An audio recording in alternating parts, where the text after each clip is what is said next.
within the VPA both process and possibilities around legal content, the right processes for change for poverty reduction. We have poured millions and millions and millions of pounds and dollars and everything else into forestry to try and get better enforcement, to try and get better forest management systems. But we've never actually been able to bring all these ingredients together. So VPAs, very exciting. I'm sure there are still many, many challenges, and a lot of this is still potential. It hasn't yet been brought into implementation. I was commissioned by the European Forestry Institute to do a study along with Marlène Buchy, who unfortunately is not here today, to look at the assumptions that underlie the FLEGT process. One of the assumptions was that improved resource governance should result in positive socio-economic outcomes and poverty alleviation for communities dependent on forest resources. So a very big assumption. And what we were asked to do was to look at what the story was around VPAs and poverty, and to draw on my 25 years of work on poverty and forestry, but also to look at the wider literatures on poverty and governance and forestry to try and build an understanding of what VPAs are doing around poverty alleviation. So what I want to do today is to take you through some of our findings and to just share with you where we feel the VPA process is moving forward in terms of poverty outcomes. First of all, just briefly to bring everybody up to the same area around understanding poverty in forests. Well, as we all know, a large number of the world's poor are actually dependent on forests for all or part of their livelihoods, which is why this is such a critical issue in the VPA process. We've got 1.3 billion people at the last count and various different forms of relationships with forests. What we also find is that there are high poverty concentrations that overlap with forest areas. So we've got an issue here that anyway these areas are very poor and the people who live in them are very poor. And as we heard earlier from Gamsham, a lot of this is to do with insecurity of rights over their forest lands.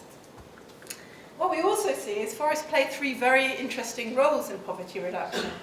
They can help mitigate or avoid poverty by providing a safety net in times of real crisis for households who live in forest areas. They can also produce low-income assets for people to secure parts of their livelihoods but still keeps them in poverty. And for some, in the right conditions, they can actually provide a way out of poverty. And of course, this last one is what we're really interested in, is how do we make forests more effective at delivering poverty-reducing outcomes. However, again, I'm sure everybody knows, poverty reduction is very complicated using forests as a starting point. It's often indirect, and it's usually socially and geographically different. So we can't come up with one bullet that will solve all the problems in all different types of forest areas.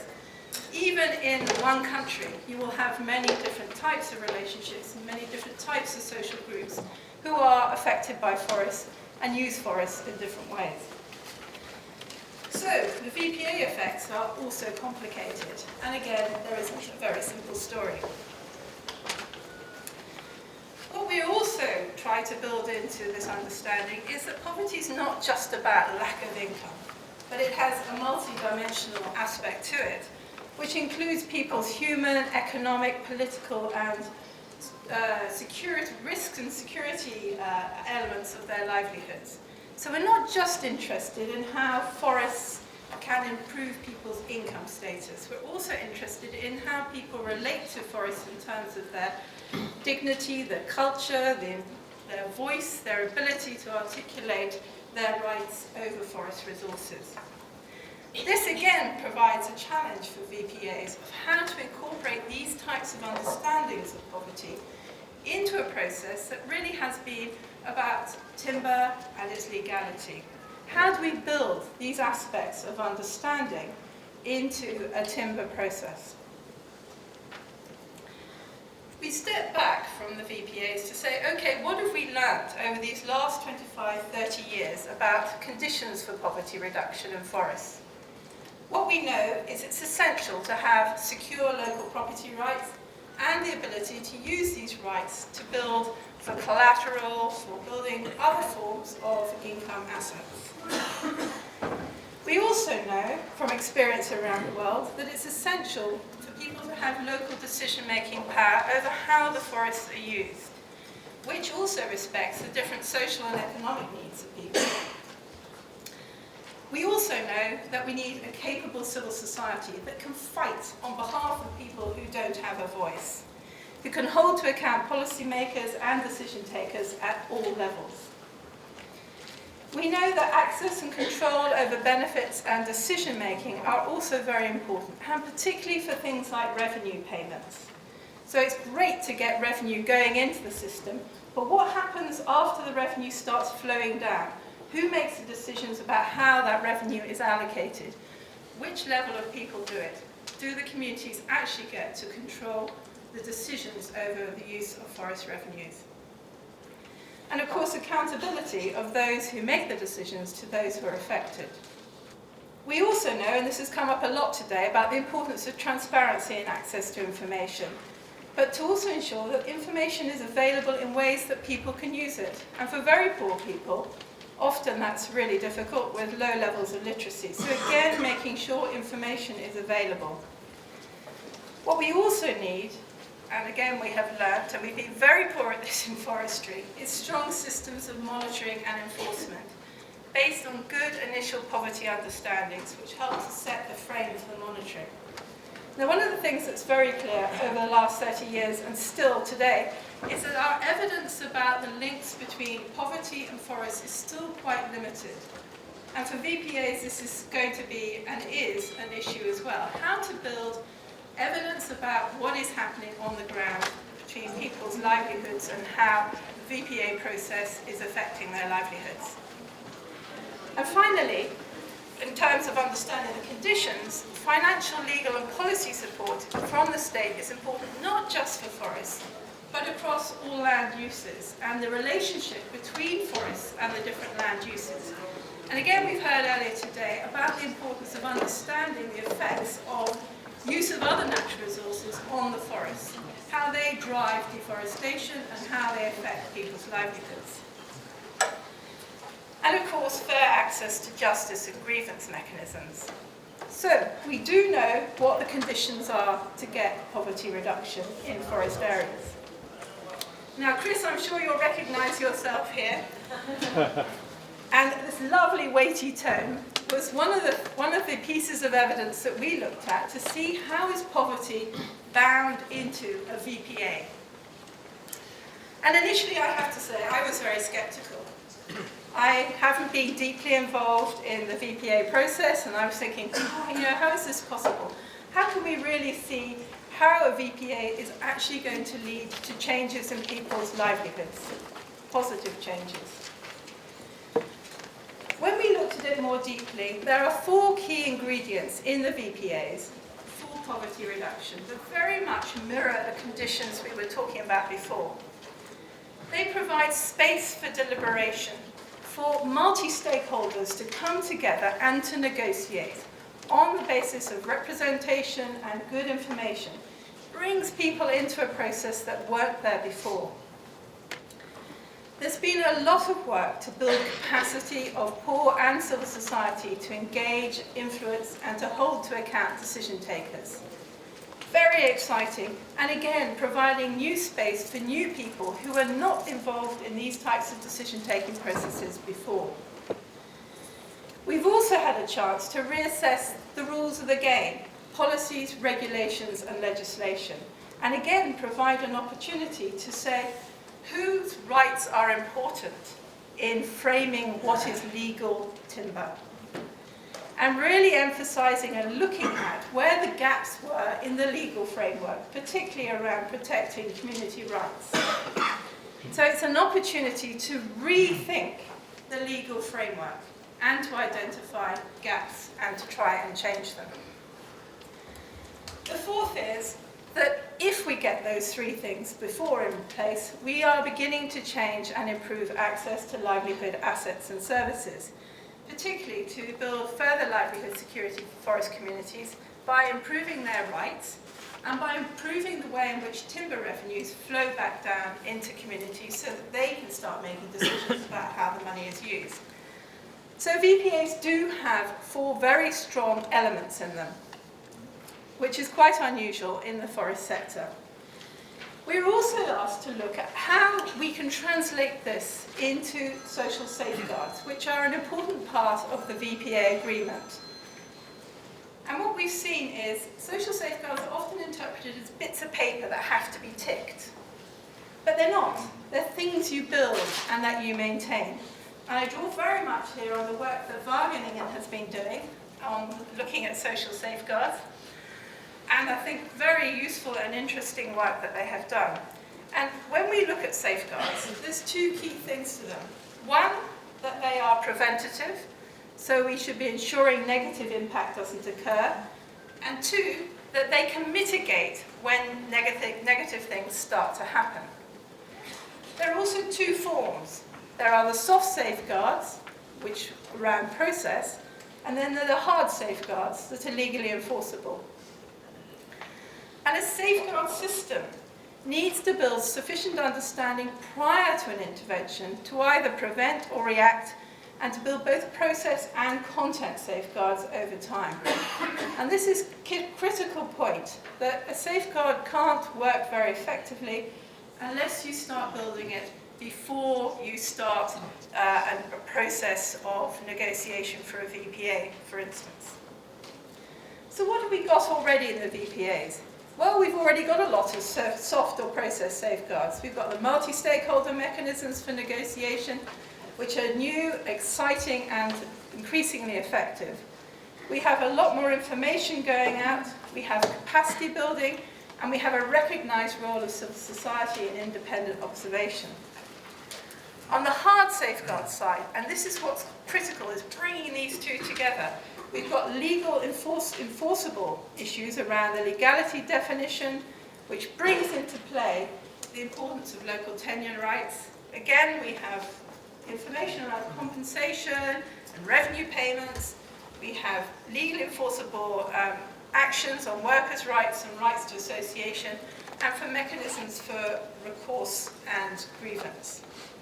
So there's a lot already in the VPAs, which are about protecting and increasing the security of people's livelihoods. So what we see already are the necessary elements of a social safeguard system. We have the start of a process here, and I would suggest we need to do a little bit more. Firstly, we need to understand more about how we can prevent problems.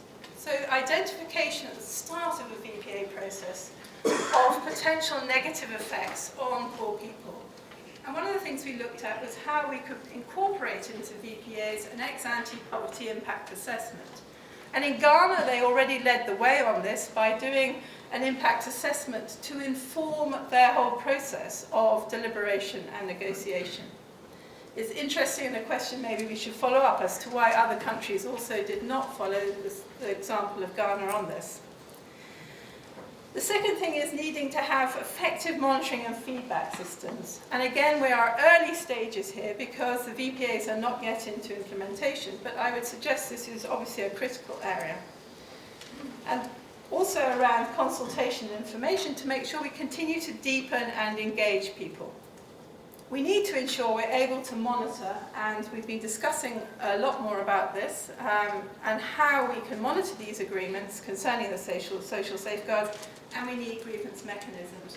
The joint monitoring mechanism is one step. Maybe we need further types of mechanisms, such as an ombudsman type or an intermediary, to try and ensure that there's effective support, particularly for local people. So how do we strengthen the existing social safeguards? Well, I would suggest we need systematic attention to the poverty effects from the very beginning of the process. At the moment, we're coming in already, many of the VPAs have been ratified, and so we're now having to look at how do we work out what the effects are going to be of these VPAs on poor forest dwellers. We need to have monitoring systems that are based on poverty impact that starts at the beginning, that tracks the change in the 4 key elements that the VPAs have. Changes in livelihood assets, changes in people's voice, their ability to be part of multi-stakeholder processes and to influence policy change, changes in the rules of policies and regulations that are going to make a difference to poor people's livelihoods, and how effective the provision is of representative fora for negotiation and accountability. So, if we look at these 4 areas of the VPAs at the moment, if we're starting in the preparation process, starting with an assessment of how the VPA is going to affect different types of forest poor. From that, to identify who the different stakeholder interests and to build and broaden civil society representation. Maybe even to look at what the regulatory effects may be of changing elements of the VPA on, again, poor people's livelihoods. At negotiation, to continue this process of using that information to inform and build the legality definitions. Now we're in processes of transition between negotiation and full implementation. This is the moment to build the monitoring systems that can track poverty effects. And I can hear again the earlier conversations about how cost effective is this. But can I just take you back to what Tim was saying earlier? This isn't just about trees. This is very importantly about people and the effects of changing legal frameworks, enforcing legal frameworks on local people's livelihoods. And I think this is a very critical area to take forward into the future. How do we make sure we are tracking poverty effects, both to ensure that we prevent negative effects on people's livelihoods, and where we do find them, we can mitigate those effects. Some of the things that full implementation will continue as they already are, about developing parallel programs for civil society capability, perhaps critically improving revenue tracking and ensuring effective local decision-making over forest revenues, supporting small-scale business development so that there are livelihood opportunities at the local level that are not entirely dependent on forest extraction. And in some countries already they're looking at alternative livelihood programs, particularly where there is major domestic restructuring. And I know in Ghana this is a very hot issue about how to deal with the domestic timber markets. So we've learned a lot so far. The process is political, and I'd like to stress this, and I know you're all very much part of this, but it isn't a project. And I think this is one of the exciting things about the VPAs and their effects on poverty, that we're engaged in a process that can transform what is happening at the local level. It's rebalanced power between stakeholder groups in a way that hasn't been seen before. We've talked a lot about participation, but we haven't done a lot about actually being able to bring these different stakeholder groups together in a way where there is a platform for them to have an effective voice, particularly poorer people. It opens up and legitimates a new political space for voices that had no influence before. And again, this is new. And as I said, it contains, both in its process and its content, 4 key elements for poverty reduction. The new political space, the ability to change policies and legislation, the building of a capable civil society that can keep on influencing and developing how the VPAs are implemented, and by securing livelihood assets and rights over the resource. However, VPAs, forestry, is never going to solve poverty. And all we can do is to make sure that what we do doesn't make people worse off, and as far as possible, actually can make them better. But to do that, we really need to build these baselines of understanding of the poverty context now. And why we're standing here today, we just still do not have the understanding, the evidence to know actually what is happening on the ground. And we've been in this world a long, long time, 30 years I've been talking about this, and still it's very hard to find the evidence to link what we do in the forest to what happens to people's livelihoods. And I think this now, with the VPA process, is a very critical element of it, to be able to show what these changes are on the ground.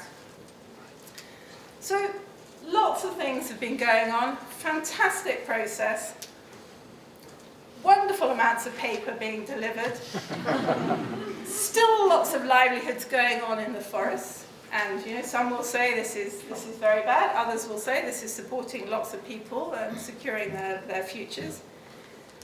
Lots of excitement at the local level about these VPA processes. But for me, why they're exciting is because it brings together the right ingredients to making a difference to poverty and really a chance to secure forest people's livelihoods in a way that over my 25 years of working, I haven't seen. And I think for me, this is one of the critical messages I want to leave with you, is that we do have within the VPA both process and the possibilities around legal content, the right processes for change, for poverty reduction, in what is a very intransigent sector. We have poured millions and millions and millions of pounds and dollars and everything else into forestry to try and get better enforcement, to try and get better forest management systems. But we've never actually been able to bring all these ingredients together. So VPAs, very exciting. I'm sure there are still many, many challenges, and a lot of this is still potential. It hasn't yet been brought into implementation. So there's a lot to do to embed this effectively. So thank you very much, and I look forward to questions at a later stage. And I should also like to just add quickly that this study is going to come out in various different forms, but the views that have expressed here are very much mine and Marlene's, and I wouldn't like EFI or the EU to feel that they were being completely constrained by what we are saying here. So anyway, thank you.